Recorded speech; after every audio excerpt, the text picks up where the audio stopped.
Now we are going to discuss the seasonal bioaccumulation of heavy metals in fish of Adilabad water reservoir.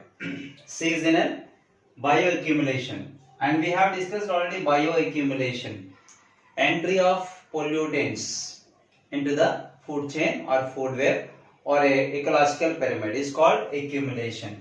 Right? This is particularly seasonal bioaccumulation of heavy metals. Generally, the water resources in the particular area, around the water resources are usually urban areas or maybe rural areas, whatever it is, all the areas which are containing the water resources get polluted by human activities, most probably. Most probably, the water resources are being polluted by human activities. And few reasons are there for the human activities which are polluting the water resources and given here. One is excessive nutrient input. Excessive nutrient input in the sense of when the industries are releasing their effluents, these effluents are directly released into the water resources. They causes the unwanted nutrients increasing in the water. That's called the excessive nutrient input, right? That another reason for polluting the water by the human activities is acidification. Water become acidic in nature. The soil become acidic in nature because of the pollutants released from the industries. This also becomes under human activities. Later, heavy metal contamination. Heavy metal contamination. Previously we discussed that some biodegradable and non-biodegradable metals are released into the soil, right, like arsenic, right, and those metals are not biodegradable. They cannot be degraded by the soil microorganisms. They will be remains in the soil for several years and causing so much pollution to the soil itself. Later, the organic pollution. So these are the major 4 types of reasons or causes for the pollution, and mostly by human activities, right? So out of these 4, we have taken one particular cause for the pollution is heavy metal contamination. Heavy metal contamination which occurs in the one of the important water reservoir, that is nothing but Adilabad water reservoir located in the Telangana, the district of Medchal. See this Adilabad water reservoir, and it is located previously in the Medchal district of Telangana state. And what happens to this Adilabad water reservoir? Once upon a time, the Adilabad water reservoir are the sources of many people's livelihood, and many people who depends on the Adilabad water reservoir. And the fresh water they are getting from the water reservoir, as well as the aquacultural practices also they have done. But what happened around the Adilabad water reservoir, the small industries, unorganized small industries, which releasing their effluents directly into the Adilabad water reservoir, that water reservoir got polluted by these effluents released from all the unorganized small scale industries around the Adilabad water reservoir. And what is the cause happen, and what is the reason, and how the Adilabad water reservoir was polluted, and what happens, and what the consequences? We just go through it. See this, these small scale industries which are releasing the contaminated pollutants into the Adilabad water reservoir are nothing but heavy metals. These heavy metals, some examples of the heavy metals which are released into the Adilabad water reservoir are written here. One is the lead, cadmium, chromium, manganese, nickel, ferrum, and these are the 6 kinds of heavy metals accumulation. Right? These are the 6 metals which are accumulated in the water bodies of Adilabad water reservoir. So around the Adilabad water reservoir, what are the unorganized small scale industries which are constructed by humans? they are releasing their effluents into the water, and these are the some metals which are released into the Hyderabad water reservoir, and these are causing a lot of damage to the aquatic life. And not only the aquatic life, the organisms or the humans which are depends on the aquatic also got affected, right? And here it is generally Hyderabad water reservoir is one of the best ever source for many of the peoples, and people are getting their livelihood by fishing, right?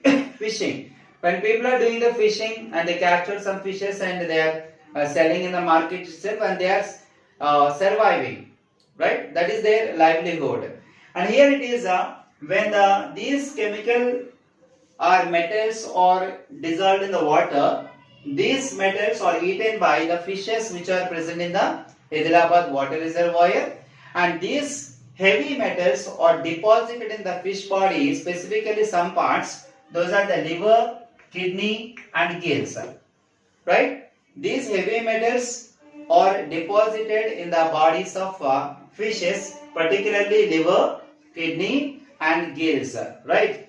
And whatever the happening here, these fishes, when they are eaten up by the human beings, they are also affected. They are also affected.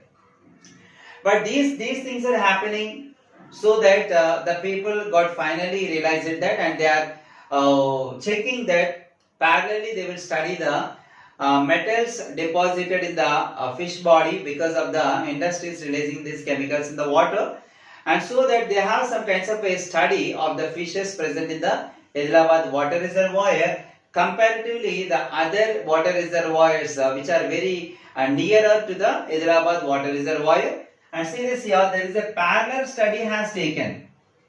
There is a parallel study was done that in the BB Nagar and Yadadri, Bhuvanagiri also be the water reservoirs present in this, and these are actually 30 kilometers away from the Hyderabad water reservoir. Only 30 kilometers, very nearer to the Hyderabad water reservoir, and so that they have studied the parallel study means Hyderabad water reservoir, water salinity and the metal contamination, and the fish bodies metal contamination, and at the same time the water salinity and metal concentration in the water of the Bibinagar water reservoir, and also the Yadadri Bhuvanagiri water reservoir also. The parallel study they have taken, right? And what happens when they are studied all these things parallelly, what happens and what they have come to know that. See this, they have studied the water, okay, they have studied the water as well as fish samples they collected. Water contamination of the water means how much percentage of the metals are deposited or present or accumulated in the water, and also the fish samples also collected in both Hyderabad water reservoir and other water reservoirs which are close to the Hyderabad water reservoir. And see how they were collected and when they were collected. They were collected the water samples and the fish samples of these different water reservoirs in 3 seasons. One is pre-monsoon season, monsoon season and post-monsoon season. Every year in these 3 seasons they were collected the water and fish samples. In which conditions they are collecting? One is the pre-monsoon condition and the monsoon environmental conditions and the post-monsoon. The 3 seasons also they were collected the water as well as the fish samples of all these water reservoirs. And what they have finally concluded, right? Nearly 3 or 5 years they have continuously taken the study of these water and fish samples of these water reservoirs, and finally they concluded that the higher than the Indian standard limits, what the heavy metal contaminants present in the water, the heavy metal contaminants in the fish body are higher than the Indian standard limits. What is the Indian standard limits of these chemicals, these metals? This is the sequential order of Indian standard limits. Actually, this is the order of Indian standard limits. Means ferrum, followed by the lead, followed by chromium, followed by nickel, followed by cadmium. But what happens when they have taken the samples of water and fish? They found that the order of heavy metals in the fish body is in different sequence. That is cadmium followed by chromium, followed by ferrum, followed by nickel, followed by lead. So it is not exactly like Indian standard limits. It is higher than the Indian standard limits. Means that the industries around the Hyderabad water reservoir, they are releasing these high metals, heavy metals into the water, and they are increasing the heavy metal contamination in the water, and they are increased and they crossed the limits of Indian standard, right? And what happens when these chemicals or heavy metals are deposited in the water, and those chemicals or heavy metals are taken up by the fishes, and these are deposited in the body of the fish. Where they are deposited particularly, these are the three parts. These heavy metals are deposited in the fish body, in the liver, kidney and gills and the tissues of the fishes, right? And what happens this, right? These are, whenever the human beings are consuming these fishes, these contaminated fishes, when the human beings are consumed as a food, by eating these fishes, even after cooking, the metals are non-biodegradable, non-degraded, right? So even after cooking also, the metals will remain in the bodies of the fishes, and when the humans are consuming these fishes as a food, these chemicals are automatically deposited in the human body, and they are also be damaging not only the fish liver and fish kidney and the gills, they also be damaging when accumulated in the body of the humans. The humans also be suffering from many dangerous diseases, as some are given here. The one is the hypertension, and also renal damage, the kidney damage problems also be. The sporadic fever they are getting. Many illnesses the humans are suffering or having because of consuming the contaminated fish, right? And what the pollutants we are releasing into the water, that is the pollutants are taken up or eaten by the fishes, and those pollutants are again deposited in the human body. In the sense of what pollutants we are providing or releasing into the environment, those pollutants are again enter the body of the humans, and they finally impacting the life of the humans, right?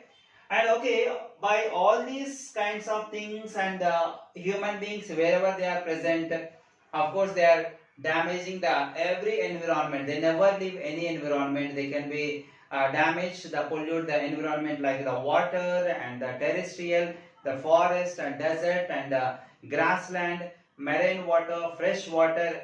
Every environment was polluted by humans, right? So what happens when the humans are polluting the environment? The three things may happen when the environment got changed. Because of the human activities, the environment will be changed. So when the environment got changed, what happens? The three things may happen when the environment got changed by human activities. One is the species will die when the environment got changed by the human activities, by polluted the environment. Some species will die immediately when the environment got changed. Later, some species will adopt. Some species will adopt the different conditions of the environment. Even after pollution also, some species will adopt it and they can be survive. Later, and the species which are adopted, can benefit by the conditions. When the conditions are changed, those changed conditions are beneficiary for some species. It is not beneficiary for some species, they will die or they will be migrated to some other places.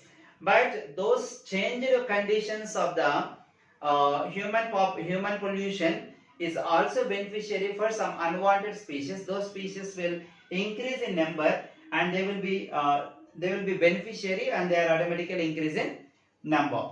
So this is regarding the seasonal bioaccumulation of heavy metals of fish in Hyderabad water reservoir.